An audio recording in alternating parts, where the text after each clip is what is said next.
ketika berselisih tentang penentuan Zulhijjah ini dari dulu sampai sekarang itu tidak kelar-kelar, ya, tidak kelar-kelar. Sehingga apa yang terjadi? Seringkali ketika kita memahami apa yang kita dapatkan di masyarakat, ya, contohnya ketika terjadinya penentuan 1 Zulhijjah dan itu akan imbasnya nanti penentuan melakukan puasa Arafah, ya, kemudian melakukan ibadah sholat Idul Adha, maka ketika penentuannya itu ya berbeda dengan Arab Saudi, pasti penentuannya itu nanti ketika di sini pun juga akan menjadi berbeda. Nah, ini sejak dulu sampai sekarang ini menjadi polemik, ya, menjadi polemik. Maka ada 2 pendapat yang sering kita dapatkan. Yang pertama, pendapatnya itu bahwasanya semuanya kita harus mengikuti, yaitu ketika adanya wukuf di Arafah. Ini pendapat yang pertama. Ya, sehingga ketika wukuf di Arafah, maka kita pun juga harus ikut puasa Arafah, mengikuti di Arafah sana. Ya, ini pendapat yang pertama. Meskipun ya pada saat penentuan waktunya pun juga kan duluan di sini dibandingkan di Arab Saudi. Ini ada perbedaan waktu yang seperti itu, akhi. Ya, ini pendapat yang pertama. Sehingga pendapat yang pertama ini dengan bersikukuhnya karena puasa Arafah itu terkait dengan Arafah, sehingga kita harus ikut Arab Saudi. Ya, Arab Saudi. Itu pendapat yang pertama.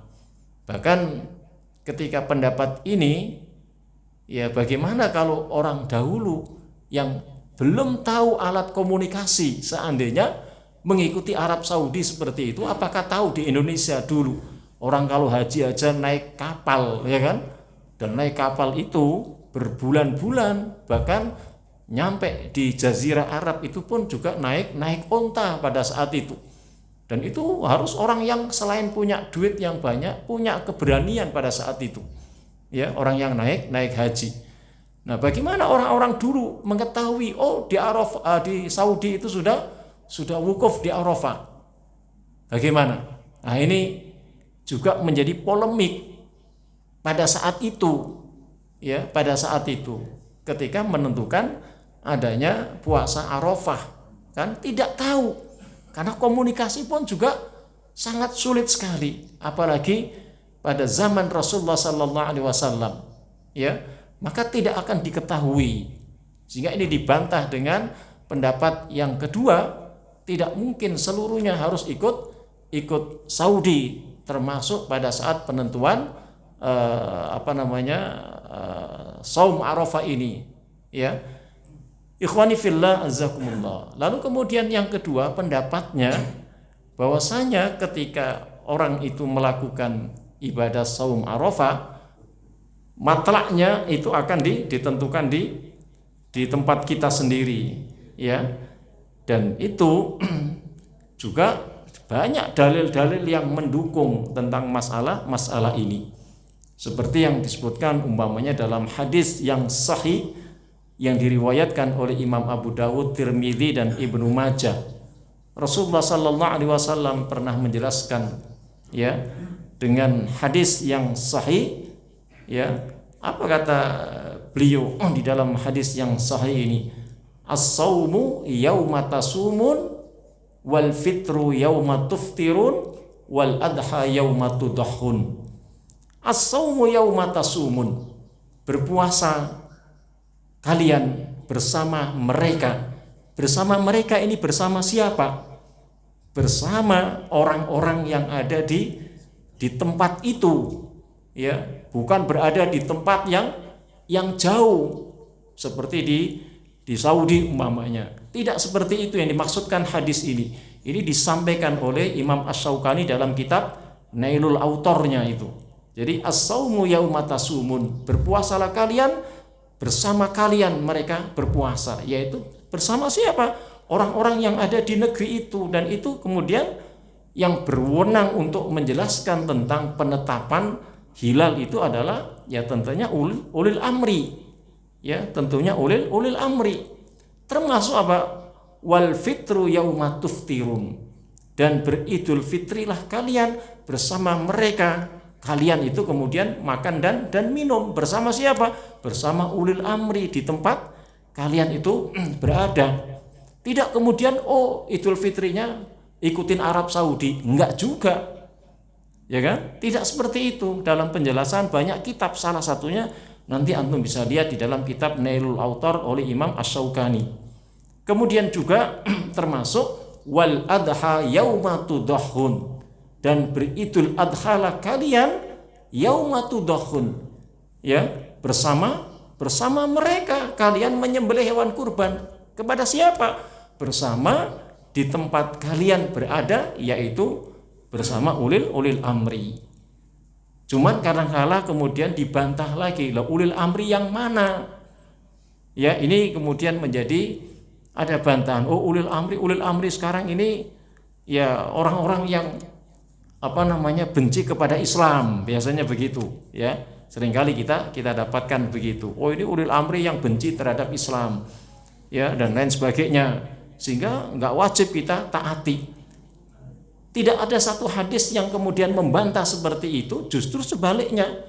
Ada sebuah hadis, nanti antum bisa buka barangkali, ini sedikit ana sampaikan karena ini menjadi polemik di mana-mana ini. Di beberapa jamaah masjid itu menjadikan terpecah di dalam pendapat seperti ini, dan itu ngotot-ngototan. Padahal ini juga sebenarnya ikhtilaf saja, ya, ikhtilaf yang sesungguhnya tidak perlu kita besar-besarkan. Cuman gini, anak dudukkan supaya kita ini tidak keliru, sedikit memahami, ya. Ada sebuah, nanti antum bisa buka di dalam sebuah kitab, yaitu kitab Sahih Bukhari maupun Sahih Muslim. Itu di dalam kitab ini ya disebutkan di dalam babus sam'i wa ta'ati lil imam, yaitu bab tentang mendengar dan taat terhadap imam. Maksudnya di sini adalah ulil amri yang dimaksudkan. Bahkan dengan tegasnya juga dalam kitab Sahih Muslim itu disebutkan fi kitabil ahkam bab wujubu ta'atil umara fi ghairi maksiyah. Nah ini, jadi ini lebih tegas lagi. Imam Muslim membuat satu bab dalam kitab sahihnya, yaitu apa? Wajib taat terhadap umara, ya, pemimpin, fi ghairi maksiyah, selama pemimpin itu tidak melakukan kemaksiatan. Maksudnya apa? Tidak mengajak kepada kemaksiatan. Makanya di dalam hadis itu disebutkan, ya, yaitu riwayat Imam Bukhari dan Imam Muslim, Rasulullah sallallahu alaihi wasallam bersabda, al-amir yusma'u lahu wa yuta' fima ahabba au kariha illa ayyamura bi maksiatin fala sam'a wala ta'ah. Ya, seorang pemimpin itu didengar dan ditaati, suka atau tidak suka.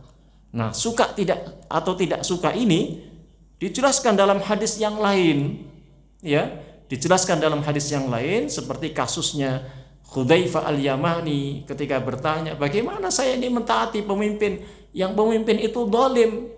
Maka kemudian Rasulullah menjelaskan, meskipun pemimpin itu zalim, mengambil harta kamu, ya, termasuk dia menyakiti kamu, memukul dan lain sebagainya, selama bahkan ketika hatinya pun berhati iblis sekalipun, tetapi pemerintah itu atau ulil amri itu mengurusi kalian, maka kalian tetap taat dan patuh. Dan ketika kalian boleh tidak taat dengan patuh dengan mereka, selama pemerintah itu mengajak kalian untuk melakukan kemaksiatan, maka jangan engkau taat kepada mereka. Dan ini banyak kalau kita sampaikan di dalam beberapa hadis-hadis yang lain, ya hadis-hadis yang lain, ya. Wajib taat kepada umara ini sampai disebutkan, ya, Rasulullah sallallahu alaihi wasallam, ya, ini sedikit ana sampaikan karena ini hampir di semua masjid pertanyaan-pertanyaan banyak ana dapatkan, akhi.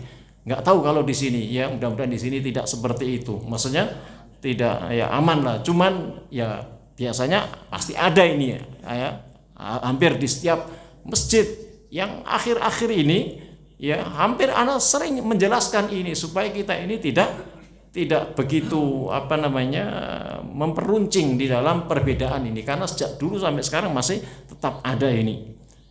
Makanya Rasulullah SAW itu pernah mengajarkan kepada kita tentang ya meskipun dalam pemerintah ini pemerintah yang zalim sekalipun, maka ketika kezaliman itu tetap kita menjadi orang yang taat, karena itu dianjurkan kalau itu berdasarkan dalil. Jangan kemudian berdasarkan ra'yu yang seringkali kita terprovokasi dengan beberapa pendapat-pendapat. Baik itu kadang-kala ada seorang ulama yang menjelaskan tanpa ada dalil, dia memprovokasi, oh ini pemerintah kan dolim ini dan lain sebagainya, tanpa dia sebutkan dalilnya mana. Padahal kita itu tetap taat dan patuh selama dia tidak menyuruh kita untuk melakukan kemaksiatan. Ya, kalau dia menyuruh kemaksiatan, fala sam'a wala ta'ah, jangan dengar dan jangan taat. Karena hadis-hadis ini banyak sekali. Umpamanya ini satu hadis ana sampaikan, hadis yang diriwayatkan oleh Imam Muslim ini. Da'ana Rasulullah sallallahu alaihi wasallam fabaya'nahu. Jadi beliau memanggil kami untuk ya membaiat, ya janji setia. Fakana fima akhadha alaina an bay'na.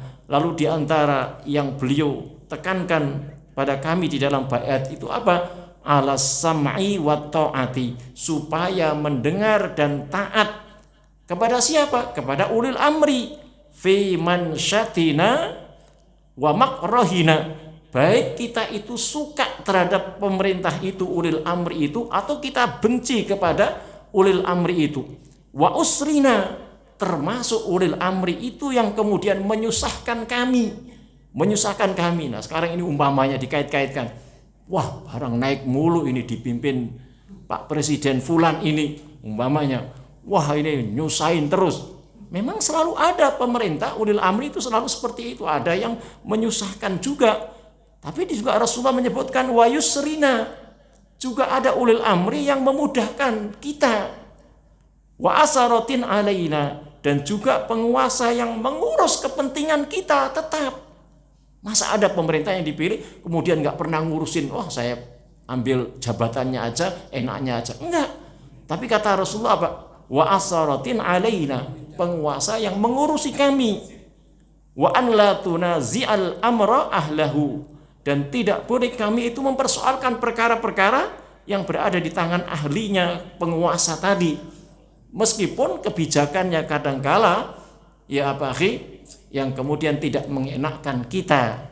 Maka apa kata beliau? Qala illa antarau kufran bawahan. Ya, kecuali engkau melihat dengan jelas ya bahwasanya mereka itu melakukan menyuruh kalian untuk melakukan kedoliman, kemaksiatan dan lain sebagainya itu. Indakum indallah fihi burhan, dan itu ada buktinya dulu ya. Tapi kalau tidak ada buktinya, maka itu kita tetap disuruh untuk taat ya kepada ulil amri, meskipun ulil amri itu menyusahkan kita, mendolimi kita sekalipun ya akhi ya. Ini jadi ini terkait dengan juga masalah ya bagaimana kita mengikuti ulil amri meskipun ulil amri dalam kondisi seperti itu. Ini berdasarkan hadis-hadis yang sahih, ini cukup banyak sekali, belum lagi fatwa-fatwa para ulama itu banyak sekali disebutkan, umpamanya dalam kitab fatwa bersama di antara para ulama seperti fatwanya Syekh bin Baz, Syekh Nasruddin Al-Albani, Syekh Shalih Al-Utsaimin dan lain sebagainya. Ya, itu di dalam Fatawa Al-A'immah fi Nawazilil Mudlahimma. Itu ada di dalam bahasan tentang fatwa-fatwa sekitar aksi-aksi terorisme, dan aksi terorisme itu biasanya diawali kebencian kepada ulil amri itu, sampai memprovokasi kemudian untuk melakukan pemberontakan kepada pemerintah, minimal melakukan demonstrasi dan lain sebagainya.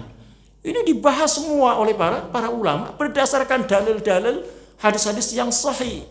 Sementara yang memprovokasi untuk mengajak membenci pemerintah kadang-kala tidak disebutkan dalilnya, hanya wah ini kedoliman.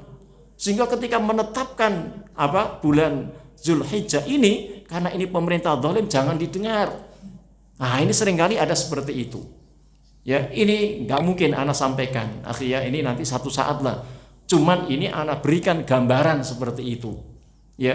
Jadi boleh ana tanya kepada orang-orang yang selama ini ketika ya memprovokasi, mengajak ya, oh pemerintah ini zalim, pemerintah ini terhadap Islam represif dan lain sebagainya. Lalu kemudian kita nggak usah taat kepada itu, kita kalau perlu kita demo dan ini dan mana dalil ada? Justru kita nggak boleh memberontak seperti itu dengan melakukan aksi demonstrasi kemudian sampai menjelek-jelekkan ulil amri yang memang meskipun ulil amri itu betul-betul dengan kedolimannya itu ada dijelaskan malah tidak dibolehkan. Ya, bahkan satu kisah saja ini, kisah Imam Ahmad. Antum pernah mendengar kisahnya Imam Ahmad? Imam Ahmad itu hidup pada zaman Abbasiyah, yaitu pada saat beliau hidup 6 zaman, yaitu ketika beliau masih kecil itu ya zamannya Harun ar-Rasyid sudah memimpin. Jadi Bani Abbasiyah akhi. Kemudian beranjak dewasa beliau pada zamannya anaknya Al-Amin, yang kedua Al-Amin. Nah, kemudian beliau diangkat menjadi ulama pada saat itu zamannya adiknya Al-Amin yaitu Al-Ma'mun. Ya. Nah, pada saat zamannya Al-Ma'mun inilah beliau apa? Beliau dengan bersikukuh berhadapan dengan pemerintah Al-Ma'mun ini dengan kedolimannya, bahkan apa? Bahkan dengan tegasnya mereka mementahkan fatwanya Imam Ahmad pada saat itu. Ya, karena mereka punya ulama yang taruhlah hampir sama dengan kondisi sekarang ini, ulama-ulama yang munafik, yaitu Ahmad bin Abi Duaid itu seorang kalau sekarang ini orang-orang liberal lah begitu. Ya, orang-orang Mu'tazilah pada saat itu. Kemudian yaitu dengan mengatakan Quran itu makhluk. Tapi Imam Ahmad mengatakan apa? Quran itu kalamullah. Sehingga pada akhirnya beliau itu dipenjara mulai zamannya Al-Ma'mun ini yang ketiga ini. Ya, Al-Ma'mun ini. Kemudian diteruskan lagi ketika Al-Ma'mun meninggal, diteruskan dengan adiknya. Siapa? Al-Wasik. Al-Mu'tasim. Ya, Al-Mu'tasim. Ya, yang keempat itu Al-Mu'tasim. Begitu juga sama kejamnya Imam Ahmad tetap masih dalam penjara. Sampai kepada anaknya Al-Wasim adalah Al-Wasik tadi. Kemudian diteruskan sama anaknya lagi, satu lagi, ya. Itu kemudian sampai 30 bulan beliau berada di penjara. Baru yang terakhir Al-Mutawakkil, anaknya Al-Wasik, ya, Al-Mutawakkil ini. Kemudian baru dibebaskan. Nah, selama di penjara beliau itu di batu rantai, kakinya di rantai dengan batu dan lain sebagainya. Maka Imam Ahmad tetap tidak pernah berfatwa menolak apa yang ditetapkan pada saat ulil amri pada saat itu dengan kedolimannya ketika menentukan Idul Adha, Idul Fitri tetap mengikuti ulil amri. Ini kalau kita buka kisah ini, Imam Ahmad kurang apa ilmunya akhi? Ya kan? Begitu hebatnya. Afan, ini tidak mungkin ana bahas, ini panjang nanti akhi ya. Cuman ini ana jadikan gambaran, seringkali kita itu ya memberikan pemahaman yang butuh dalil. Tapi kalau tidak ada dalil, jangan kemudian kita membabi buta melihat kenyataan. Oh, ini pemerintah ini kan dolim ini dan lain sebagainya, represif terhadap ulama ini dan lain sebagainya. Itu sudah dari dulu sampai sekarang. Ya sudah ada banyak contohnya, dan tetap kaitannya ketika mereka lah yang berhak untuk menentukan, termasuk Idul Fitri, Idul Adha, termasuk ini ya penentuan Zulhijjah dan lain sebagainya. Seandainya itu dikaitkan, maka tetap ya ketaatan itu kepada ulil amri, dan itu berdasarkan dalil-dalil yang cukup banyak akhi.